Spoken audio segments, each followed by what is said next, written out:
बगुलामुखी को क्यों अवतार लेना पड़ा, वो इस पृथ्वी पर क्यों आई, क्या वजह थी? माँ ने जन्म लिया था तो एक बहुत बड़े तूफान को रोकने के लिए लिया था। जिन्होंने कृष्ण का रूप धरा, मुझे दिल पर हाथ रखकर बोलो, क्या वो उस तूफान को नहीं रोक सकते थे?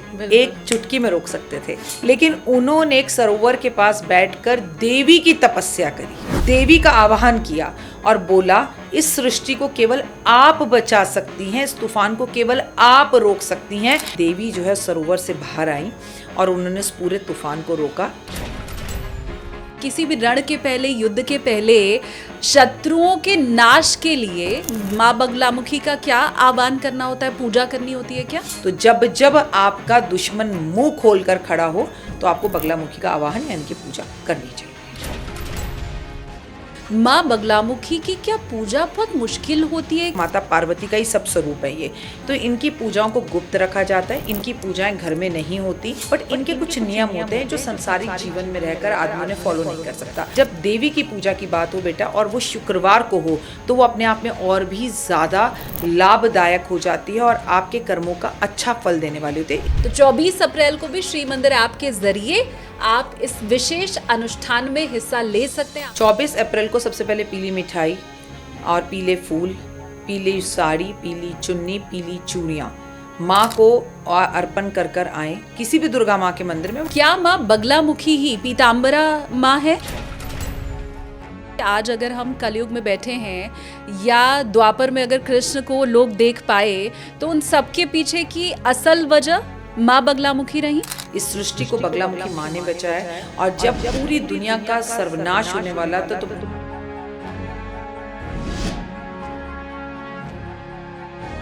क्या ये तरीका सही है, YouTube से किसी मंत्र को देख के फिर उसका जाप करना शुरू कर देना, तो वो ठीक रहता है क्या? कब पढ़ना है, कैसे पढ़ना है, क्या पहनकर पढ़ना है, क्या खाकर पढ़ना है, किस टाइम पढ़ना है, इन सब के नियम हैं। तो क्या आप सजेस्ट करेंगी कि गुप्त नवरात्र में माँ बगलामुखी की कुछ खास लोगों को जरूर ही पूजा करनी चाहिए? बीमारी है, हारी है, कर्जा है और आपका दुश्मन है, कोर्ट कचहरी का केस है। कोर्ट कचहरी के केस में माँ जीत दिलाती हैं और दोनों ही पक्ष माँ की पूजा करने लग जाए तो माँ किसको जीत दिलाएंगी? सही को दिलाएंगी, गलत को दिलाएंगी? तो जब भी कोर्ट कचहरी का केस चल रहा है एक बात निश्चित होती है, क्या मुझे कोई खास गुरु बनाना चाहिए माँ बगलामुखी की विद्या सीखने के लिए, जानने के लिए? बिना गुरु की इनकी आराधना नहीं करनी चाहिए और गुरु बनाने की स्थिति ना हो तो आपको श्री मंदिर ऐप का हेल्प लेनी चाहिए। मोक्ष के लिए भी क्या माँ बगलामुखी का आराधना या उनकी ध्यान ये किया जाना चाहिए? मोक्ष मिल जाएगा ना आपको।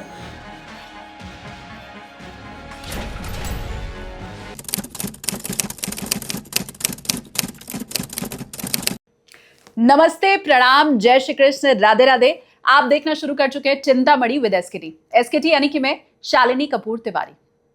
आज का पॉडकास्ट एक ऐसे विषय के ऊपर है, एक ऐसी शक्ति के ऊपर है जिसके पहले टीम एसकेटी ने कभी चर्चा नहीं की थी। मैं बात कर रही हूं मां बगलामुखी की। 24 अप्रैल 2026 को उनकी जयंती है और इसीलिए हमें लगा कि क्यों ना इस विषय के ऊपर और गहनता से चर्चा की जाए। मां बगलामुखी वो देवी है जिनकी पूजा स्वयं भगवान नारायण ने की, रावण के पुत्र ने की, पांडवों ने की। तो जिन देवी की आराधना स्वयं नारायण कर रहे हैं उनकी पूजा हमें क्यों करनी चाहिए, ये आज के पॉडकास्ट में आपको समझ आ जाएगा। आज का पॉडकास्ट स्पॉन्सर्ड है श्री मंदिर द्वारा। ये वो ऐप है जिसकी सहायता अभी लाखों लोग ले रहे हैं। अगर आप स्वयं भगवान के मंदिर तक चल कर जाएं, पूजा करें, व्रत करें, अनुष्ठान करें तो इससे बेहतर कुछ नहीं होता जरा भी। लेकिन अगर अड़चन इसमें आ रही है तो श्री मंदिर आपकी सहायता करता है।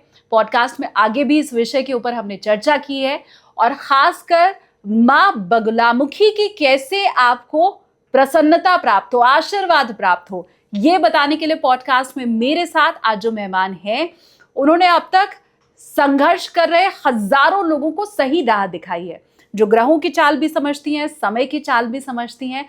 प्रख्यात ज्योतिषी हैं डॉक्टर वाई राखी। मां बगलामुखी के सभी रहस्यों से आज के पॉडकास्ट में उन्होंने पर्दा उठाया है। क्या वाकई बगलामुखी की शरण में आपको जाना भी चाहिए? ये भी हमने उनसे जाना है। और माँ बगलामुखी की कई कथाएं आज के पॉडकास्ट में आपको सुनने मिलेंगी।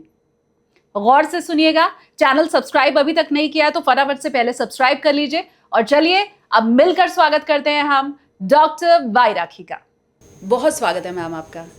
जय माता दी। कैसी हैं जय आप? माता दी। एकदम बढ़िया मैम, आप बताइए। बिल्कुल बढ़िया, और बहुत बढ़िया लग भी रही हो और बहुत मेहनत कर रही हो। I am proud of you. Thank you so much ma'am. जैसा मैंने पहले ही कहा कि आज एक ऐसी देवी के ऊपर हम बात करने जा रहे हैं जिसके ऊपर मैंने आज तक कोई पॉडकास्ट नहीं किया है, तो मेरे लिए भी ये बहुत नया होगा उनकी शक्तियों को जानना। लेकिन सबसे पहले मैं आपसे समझना चाहती हूँ कि प्रभु श्री राम का जन्म क्यों हुआ, कब हुआ, ये हम सब जानते हैं। कृष्ण जी का जन्म क्यों हुआ, कब हुआ, हम सब जानते हैं। बगलामुखी को क्यों अवतार लेना पड़ा, वो इस पृथ्वी पर क्यों आई, क्या वजह थी, और युगों युगों से उनकी पूजा हो रही है, इसके पीछे का क्या राज है? देखो, बहुत अच्छा सवाल है आपका, लेकिन मैं बता दूं कि मैंने भी इन देवी के ऊपर कभी कोई पॉडकास्ट तो छोड़ो, कोई वीडियो भी नहीं बनाई है। अच्छा। This is my first video. क्योंकि देखो, इनकी वीडियो तक या इनका पॉडकास्ट तक इनकी मर्जी के बिना बन नहीं सकता जब तक देवी की आज्ञा ना हो। देवी का जन्म क्यों हुआ, ये बहुत अच्छा आपने सवाल पूछा। लेकिन सही बात यह है शालिनी, आपका जन्म क्यों हुआ, मेरा जन्म क्यों हुआ, सबका जन्म लेने का एक मुख्य उद्देश्य है। लेकिन हम मानव जो हैं वो उस उद्देश्य से भटक जाते हैं। लेकिन राम जी को मालूम था कि उन्होंने जन्म रावण का वध करने के लिए लिया था। अब अगर बगलामुखी माँ ने जन्म लिया था तो एक बहुत बड़े तूफान को रोकने के लिए लिया था। चलो तुम्हें कहानी सुनाती हूँ। बहुत समय पहले की बात है, सतयुग में एक ज़बरदस्त तूफान आया और एक राक्षस की वजह से आया।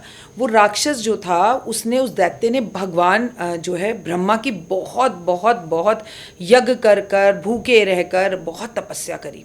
अब पहले ज़माने में तो सतयुग की मैं बात कर रही हूँ आपसे, ऐसा होता था कि भगवान सामने ही आ जाते थे। हालांकि शालिनी, लोग मजाक उड़ाएं जो मर्जी करें, भगवान तो कलयुग में भी सामने आ जाते हैं।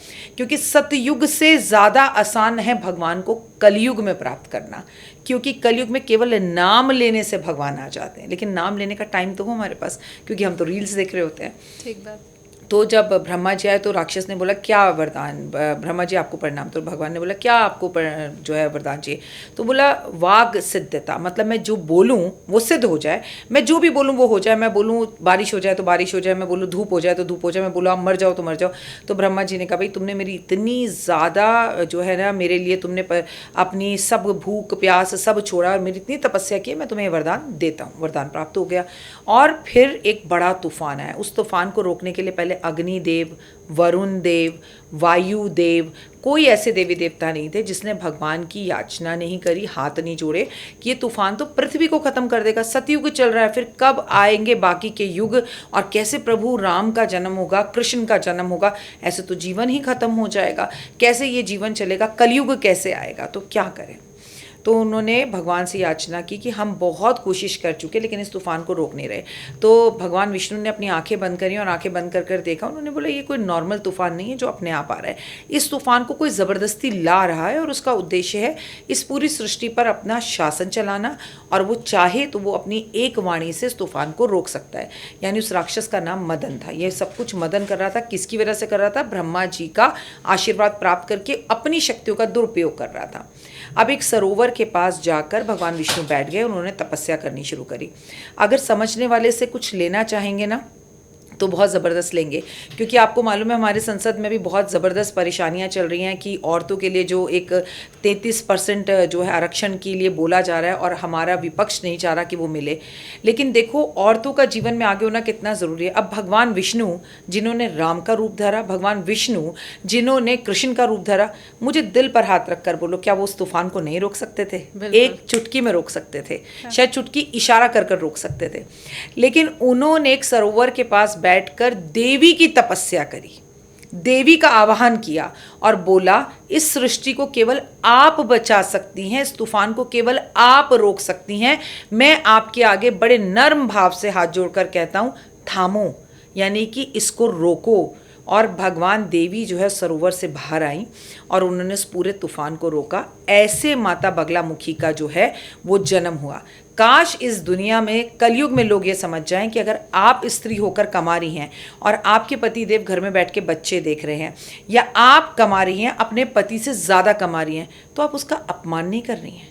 यहाँ तो भगवान विष्णु को भी देवी की ज़रूरत पड़ी, जो विष्णु स्वयं सब कुछ कर सकते थे उन्होंने शक्ति को आगे किया।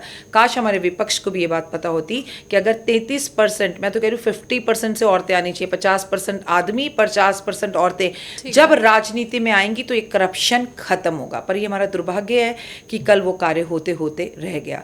ये कहानी के माध्यम से मैं अपने 2 उपदेश आपके लोगों तक पहुंचाना चाह रही थी। पहला, स्त्री जब किसी काम को हाथ में लेती है उसे पूर्ण कर कर ही छोड़ती है, और कुछ काम पुरुष भी नहीं कर सकते, केवल स्त्रियां कर सकती हैं।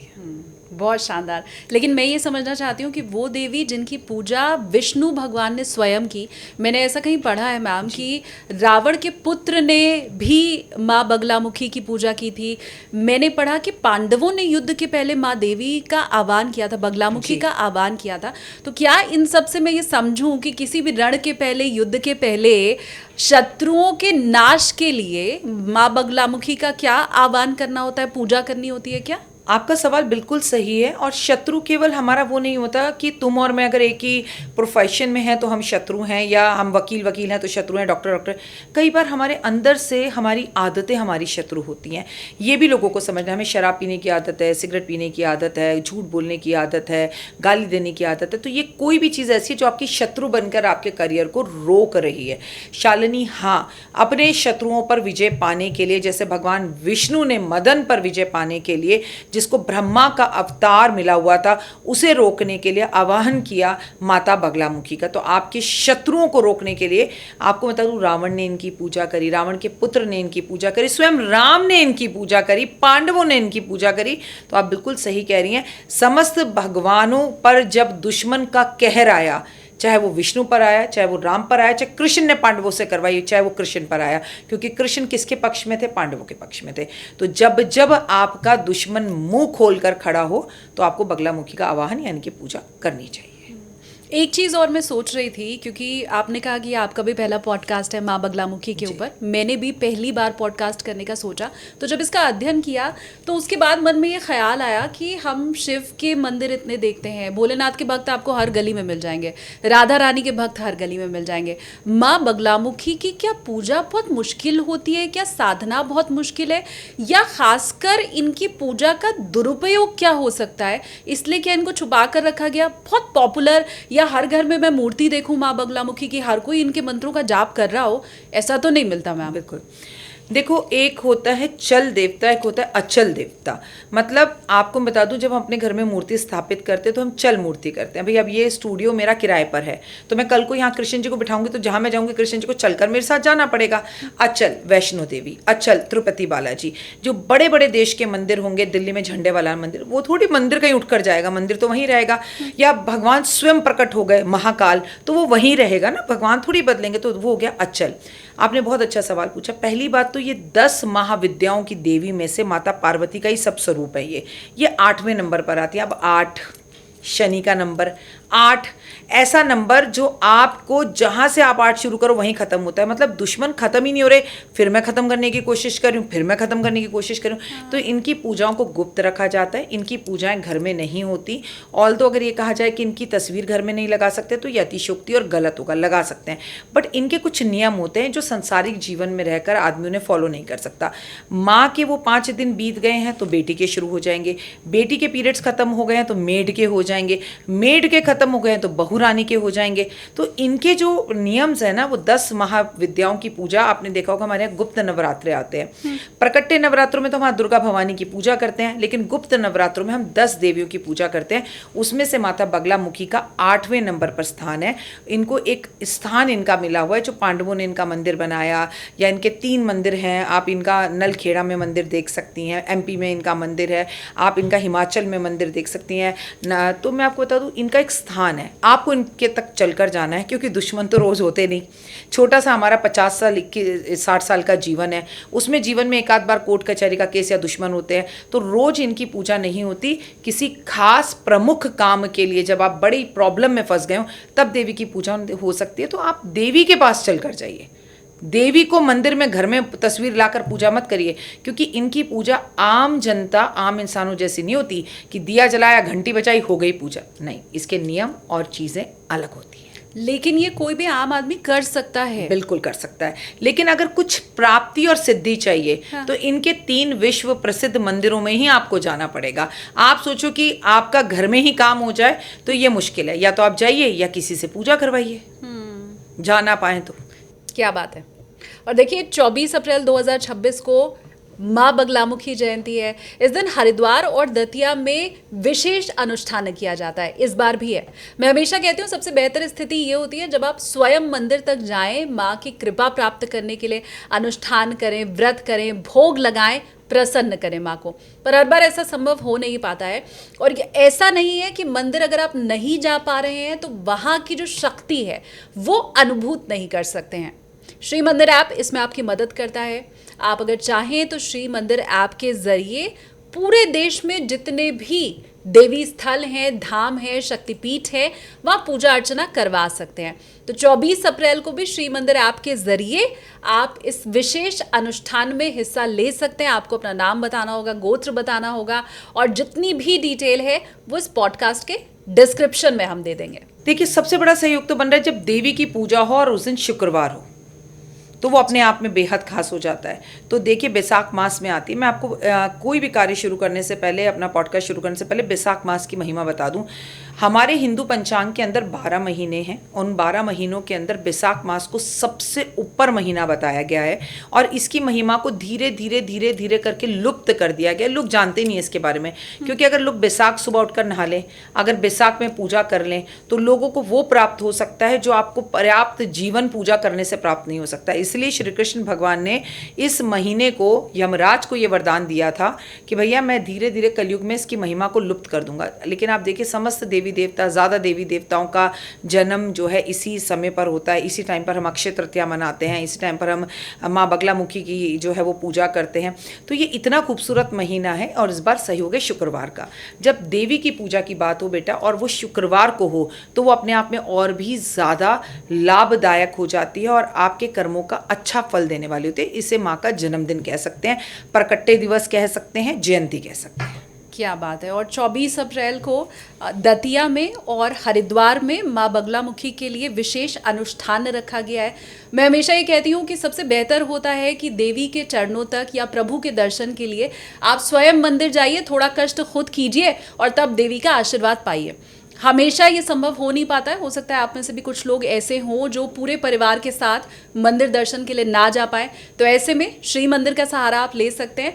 देश के जितने भी धाम हैं या देवी की आराधना का स्थल है, उन सभी जगहों पर श्री मंदिर की सुविधा उपलब्ध है, और वहाँ आप पूजा करवा सकते हैं। आपका नाम और आपका गोत्र बताना होता है। डिटेल में हम जो डिस्क्रिप्शन है वहाँ पे सारी डिटेल दे देंगे, तो आप उसको चेक कर सकते हैं। देखो आपने बिल्कुल सही कहा। श्री मंदिर की वजह से एक अच्छी बात यह है, कई बार हस्बैंड नहीं मानते लेकिन पत्नी मानती है, और उसका बेटा किसी लड़की के साथ फंसकर किसी कोर्ट कचहरी के केस में फंस गया। माँ चाहती है ये पूजा हो, लेकिन हस्बैंड कह रहे हैं मैं तो हरिद्वार नहीं जाता, या नलखेड़ा नहीं जाता, या मैं दतिया नहीं जाता, लेकिन माँ के मन में तो है मेरे बच्चे की पूजा हो। तो श्री मंदिर ऐप के द्वारा, क्योंकि एक भरोसेमंद ऐप है, आप इसके द्वारा वहाँ पर अपने बच्चों की पूजा करा सकते हैं। तो ये उन तक पहुँचने का, क्योंकि अगर आजकल सब कुछ ही ऑनलाइन है तो फिर पूजा ऑनलाइन क्यों नहीं हो सकती। ठीक बात है। हम तो दूर बैठ के फ़ोन पे बात, वीडियो कॉल सभी कर रहे हैं, और फीलिंग लगभग वैसी ही आती है। अब मुझे एक चीज़ आप और बताएं, क्या माँ बगलामुखी ही पीताम्बरा माँ है? जी,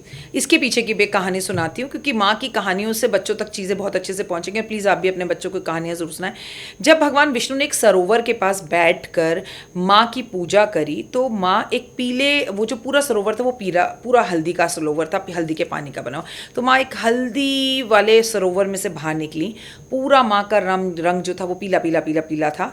माँ के हाथ में एक पीले रंग का सोने का गदा था, और माँ जो है बहुत खूबसूरत लग रही थी, सोने की तरह उनका जो है पूरा शरीर चमक रहा था।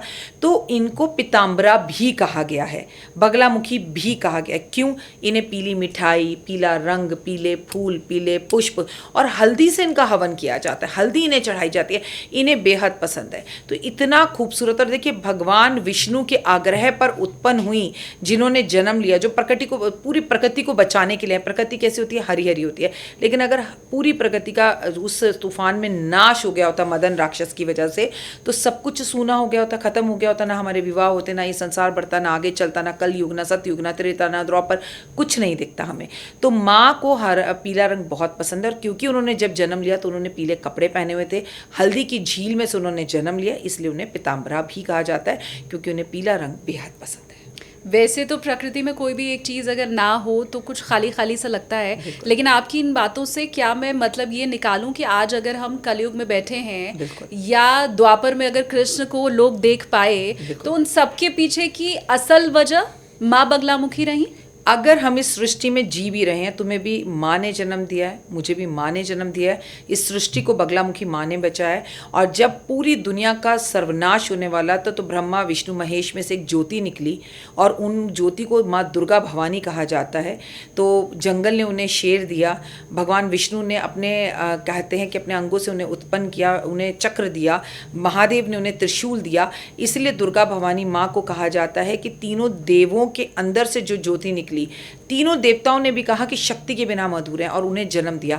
तो इस जगजननी, जगदम्बे, शेरावाली, माता रानी, भवानी, माँ दुर्गा, उमा कह लीजिए, सरस्वती कह लीजिए, पार्वती कह लीजिए, उनके जन्म की वजह से अपनी मंद मंद मुस्कान से उन्होंने चारों तरफ इस सृष्टि को देखा और पूरी सृष्टि में म्यूजिक आ गया। जी हाँ, आप खुद भी देख लीजिए ना, धन चाहिए तो महालक्ष्मी, अगर आपको विद्या चाहिए तो माँ सरस्वती, अगर आपको कोई बदतमीजी आपके साथ करे और आपके अंदर गुस्सा और शक्ति आ जाए तो माँ काली। तो इस पूरी सृष्टि को रचने वाली और बचाने वाली माँ दुर्गा, इसलिए कहती हूँ हेलो हाय छोड़िए, जय माता दी बोलिए। अब जय माता दी बोलते हैं तो आपको सब कुछ मिल जाता है, और जहाँ पर शक्ति होती है शिव खुद ही आ जाते हैं। बहुत से लोग ऐसे होते हैं जो YouTube में कुछ देख के 10 महाविद्याओं की अगर मैं बात करूं, माँ बगलामुखी की बात करूं, तो वहाँ से एक मंत्र ले लेते हैं, फिर उसका जाप करना शुरू कर देते हैं। मैं नहीं जानती उनको कितनी शक्ति मिलती है या नहीं मिलती है। क्या ये तरीका सही है, YouTube से किसी मंत्र को देख के फिर उसका जाप करना शुरू कर देना, और ख़ासकर माँ बगलामुखी के केस में अगर मैं समझना चाहूँ तो वो ठीक रहता है क्या? आप महादेव का मंत्र कर रहे हैं, आप गायत्री मंत्र कर रहे हैं, आप सूर्य का मंत्र कर रहे हैं, आप विष्णु का कर रहे हैं, आप माता दुर्गा भवानी का कर रहे हैं, सब ठीक है। लेकिन आपने कहा 10 महाविद्याएं, मैं ना ही आपके इस पॉडकास्ट में कोई मंत्र बताऊंगी और ना ही मैं आपसे कभी कहूंगी कि इन 10 महाविद्याओं का मंत्र आप बिना गुरु के पढ़ें, बिना नॉलेज के पढ़ें। कब पढ़ना है, कैसे पढ़ना है, क्या पहन कर पढ़ना है, क्या खाकर पढ़ना है, किस टाइम पढ़ना है, इन सब के नियम हैं, और 10 की 10 महाविद्याओं के नियम है। अगर मैं आपसे बगलामुखी माँ की बात करूं तो बगलामुखी के भी नियम है। पीला आसन हो, पीले कपड़े हों, बाल बंधे हों, कहते ना मतलब आपको अशुद्ध अवस्था में ना करियो, अपने साथ अनर्थ ना करियो।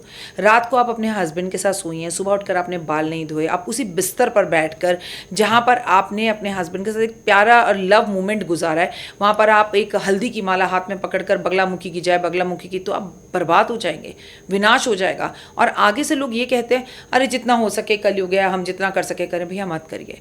ये 10 महाविद्याओं की पूजा, आराधना, अर्चना बिना गुरु के, बिना पंडित के, बिना नॉलेज के, बिना सही मंत्र का उच्चारण किए मत करें। मैं भी खुद पंजाबी हूँ, आप पंजाबी हैं, आप जानती हैं।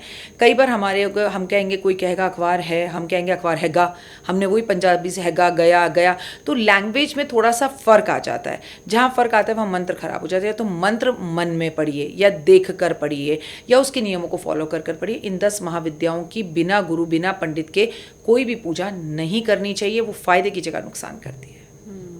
मैंने ये भी सुना है कि बड़े बड़े पॉलिटिशियन या फिल्म स्टार या बड़े बड़े उद्योगपति माँ बगलामुखी के भक्त होते हैं और उनके मंदिर दर्शन के लिए जाते हैं। तो क्या वाकई जिनके पास पावर है वो ज़रूर बगलामुखी का उपासक है? नहीं, ऐसा नहीं है। जिसके पास पावर है उसके पास दुश्मन है। अगर आप तरक्की कर रहे हैं और आपकी बदनामी नहीं हो रही है, और अगर आप तरक्की कर रहे हैं आपके दुश्मन नहीं है, तो फिर आप तरक्की नहीं कर रहे हैं। और तरक्की कर रहे हैं तो दुश्मन ज़रूर होंगे, और दुश्मन होंगे तो बगलामुखी माँ की ज़रूरत पड़ेगी ही पड़ेगी, इसलिए जाते हैं। आम इंसान नहीं जाता। आप अपनी पड़ोस वाली आंटी से पूछो बगलामुखी ये कौन सी देवी है, हमने तो कभी नाम नहीं सुना। जहाँ पर आप ऊंचाई पर पहुँचोगे वहीं तो कुर्सी खींचेगी, वहीं तो लैग पुलिंग होगी, वहीं पर आपको लगेगा अरे ये बहुत बोल रहा है मेरे बारे में, अरे बड़ी दुश्मनी हो रही है मेरी इससे। तो चलो बगलामुखी माँ के पास। और बगलामुखी माँ की एक और बात है, अगर तुमने कभी माँ का स्वरूप देखा हो, ज़रूर देखा होगा अगर ये पॉडकास्ट करने बैठे, क्योंकि मैं जानती हूँ शालिनी आपके साथ जब पॉडकास्ट होता है बड़ा प्रेशर होता है, क्योंकि आप खुद पढ़कर आती हैं, आप अपना होमवर्क कर आती हैं। तो माँ का जो स्वरूप है ना, माँ ने एक राक्षस राक्षस की जीभ पकड़ी हुई है और दूसरे हाथ में गदा है। जीभ क्यों पकड़ी हुई है? जैसा मैंने आपको स्टार्टिंग में कहानी में कहा कि जो मदन राक्षस था ना, जब उसको ये पता चला कि समस्त देवी देवता जो है त्राहिमाम त्राहिमाम करके भाग रहे हैं, तो समस्त देवी देवता देवी के पास गए। विष्णु भगवान ने उनकी आराधना करी, वो प्रकट हुई और बोला माँ हमें बचाओ। अब देवी भी उनके सामने जाएंगी तो राक्षस तो कुछ बोल देगा, और राक्षस बोलेगा जा देवी तू मर जाए या जा देवी तेरे हाथ पैर बन जाए, तो वो तो उसको वाक सिद्धि जो है वो प्राप्त है। तो देवी ने वहां जाते ही जब राक्षस ने उसे देखा तो वो ऐसे करके ना घमंड से ऐसे मुंह ऊपर करने लगा, हंसने लगा। उसने सोचा मैं कुछ बोलूं, इतने में ना माँ ने उसकी जीवा पकड़ ली और पकड़कर उसे जो माँ का गदा है उसे धर उसे मार दिया। तो इसीलिए माँ का जो स्वरूप है, माँ जबान आपका दुश्मन ज़्यादा चला रहा हो, आपके लिए अपशब्द बोल रहा हो, आपका विनाश कर रहा हो, देर ज़रूर हो सकती है माँ को, पर अंधेर कभी देवी होने नहीं देती। तो माँ जो है इस तरह से राक्षस का वध कर देती हैं और उसकी जीवा ही कंट्रोल हो जाती है। तो सृष्टि में जितना भी भूकंप चल रहा था, जितना भी आंधी तूफान चल रहा था, वो शांत हो जाता है। जैसे हमारे यहाँ कोविड आया था, वो हमारा दुश्मन था। उस टाइम पर लोगों ने बड़ी पूजा आराधना की थी माँ की कि भारत में इतना नुकसान हो, नहीं हुआ भी नहीं उतना जितना अन्य देशों में आपने देखा। तो माँ आपको सिर्फ प्रैक्टिकली दुश्मन से नहीं बचाती है कि रमेश महेश सुरेश कृष्ण आपका दुश्मन है, रीना मीना टीना आपकी दुश्मन है, आपके अंदर से भी अगर कोई बीमारी, आपको कैंसर है, माँ की पूजा करवाइए, हवन करवाइए, आपका कैंसर में निजात मिलेगा कि माँ मेरे इस कष्ट को दूर करो। तो माँ तो दुश्मन की ज़बान ही पकड़ लेती है। लेकिन माँ का फिर ये स्वरूप बहुत विभत्स और बहुत डरावना हो जाता है। जब हम देखते हैं राधा रानी की पिक्चर या फोटो मूर्ति, तो वो बड़ी प्यारी सी हल्की सी मुस्कान के साथ रहती हैं। आप देवी सरस्वती की खाली मूर्ति भर देख लीजिए, आपको बड़ी शांति और जी एकदम सुचित्त हो जाता है आपका। वैसे ही लक्ष्मी देवी हैं। तो जब हम माँ बगलामुखी को देखते हैं या काली देवी को देखते हैं तो हमें बड़ी डरावनी सी वो तस्वीर दिखाई देती है। तो क्या डरने की ज़रूरत है माँ से? डरने की ज़रूरत सिर्फ दुश्मनों को है। दतिया में जो माँ का मंदिर है, वहाँ माँ की आपको इस तरह की जो है नलखेड़ा में जो मंदिर है ऐसी तस्वीर नहीं दिखेगी। अब माँ के स्वरूप की भी बात कर लेती हूँ। माँ ने जीभ पकड़ रखी है दुश्मन की और एक हाथ में माँ ने शस्त्र पकड़ा हुआ है। तो आपको कितना कॉन्फिडेंस आता है कि माँ जब तू है तो जब तू तो मेरे दुश्मन को ऐसे जीभ से ही पकड़ लेगी, वो कुछ बोल ही नहीं पाएगा। ये सोच पर है। दूसरी बात, माँ का स्वरूप बहुत शांत है। गोल्डन कलर के पीले रंग के कपड़े, माँ के चेहरे पर गोल्ड अलग दिखाई देता है। एक सुकून, एक शांति, और पता लगता है कि माँ तू है तो फिर क्या गम है, तू है तो मुझे इस गम से गमसार निकाल ही देगी तू। और जब माँ बच्चे पर गुस्सा भी करती है ना, तो एक बात याद रखना, कितना भी गुस्सा करे, पर एक बात में सिर्फ मारती नहीं है, दर मारना शुरू नहीं करती, एक डर दिखाती है। तो आप अगर पहले ही वो दुश्मन को, आप माँ की पूजा करें तो माँ दुश्मन को हिंट देगी, भैया मैं मेरी पूजा कर रहा है, मैं हूँ इसके साथ। और कोई बड़े मंत्र की जरूरत नहीं है, सिर्फ हाथ जोड़कर सच्चे मन चित्त से कहो माँ मेरी रक्षा करो, मैं तुम्हारी शरण में हूँ और इस कष्ट और तकलीफ से मुझे बचाओ। यकीन मानो माँ दौड़ी चली आती है। पर समर्पण की भावना आप में होनी चाहिए। माँ से डरना बिल्कुल नहीं है। आपने काली माँ की बात कही तो बता दूँ, उनकी नाक से ना अग्नि निकल रही है, उनकी लाल लाल जीभ है, उस खून से भरी हुई है, बाल उनके खुले हुए हैं। लेकिन आपके लिए नहीं।